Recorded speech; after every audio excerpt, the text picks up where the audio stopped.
Hi hello అందరికీ నమస్కారం. ఆంధ్రప్రభ టీవీకి స్వాగతం.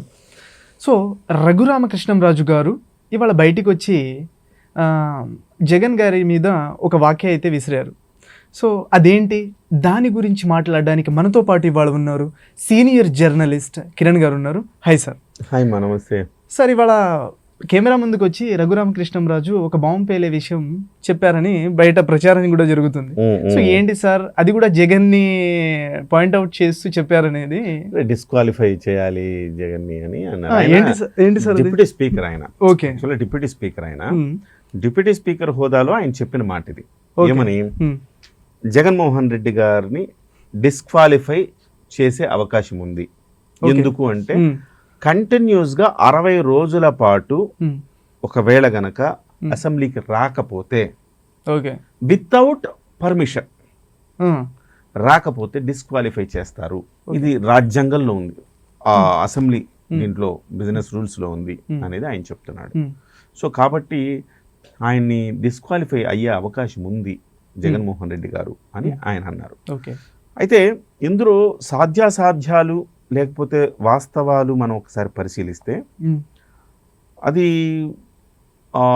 వాస్తవానికి ఉన్నదట, ఒక రూల్ ఏదో ఉన్నదట. అంటే ఆ రూల్ ఏంటంటే, మీరు without prior information, without permission మీరు గనక అసెంబ్లీని 60 రోజుల కంటిన్యూస్గా 60 సెషన్స్ బాయ్కాట్ చేసి 60 సెషన్స్ మీరు రాకపోతే, అటెండ్ అవ్వకపోతే మిమ్మల్ని డిస్క్వాలిఫై చేయొచ్చు అనే రూల్ ఏదో ఉన్నదట.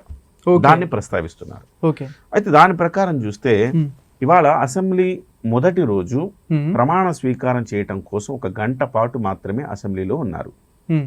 ఆ తర్వాత అసెంబ్లీకి రాలేదు జగన్మోహన్ రెడ్డి గారు. ఆ తర్వాత ఒక 3 సెషన్స్ జరిగాయి. ఇప్పుడు తాజాగా బడ్జెట్ సెషన్ కూడా జరగబోతోంది 20 రోజుల పాటు. ఈ 20 రోజుల పాటు బడ్జెట్ సెషన్ కూడా హాజరు కాకపోతే అప్పుడు ఈ డిస్క్వాలిఫై అమల్లోకి వస్తుంది, చెయ్యొచ్చు అని అంటున్నారు.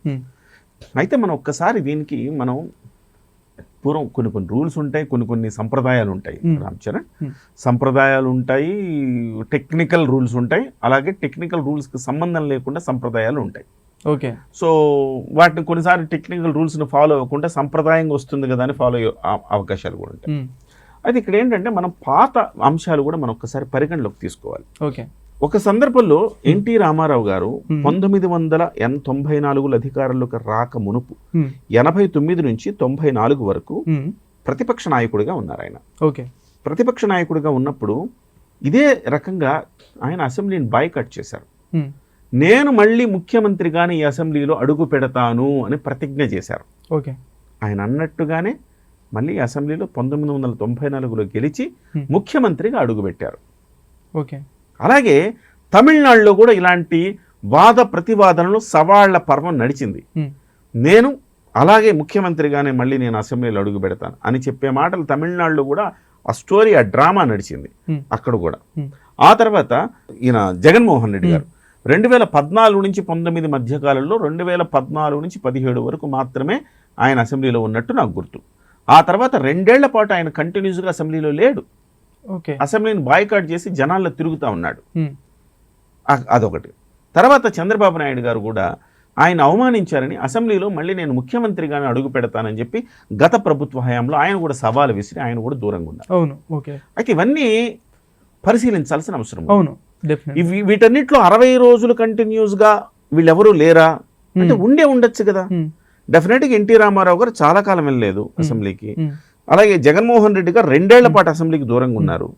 మరి అటువంటిప్పుడు అప్పుడు వీళ్ళ మీద ఆ రోజు ఎందుకు చర్యలు తీసుకోలేదు? అదే రఘురామకృష్ణంరాజు ఇండైరెక్ట్ గా వార్నింగ్ ఇస్తున్నట్ట జగన్మోహన్ రెడ్డి గారు.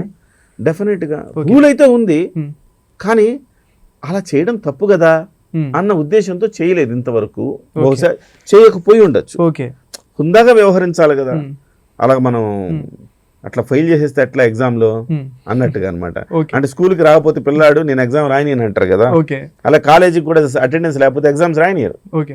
సో ఆ రకంగా అలా అనడం కరెక్ట్ కాదు కదా, ఇది ప్రజాప్రతినిధి కదా, అలా అనడం కరెక్ట్ కాదని బహుశా గతంలో ఎన్టీఆర్ పట్ల ఉదారంగా వ్యవహరించి ఉండొచ్చు.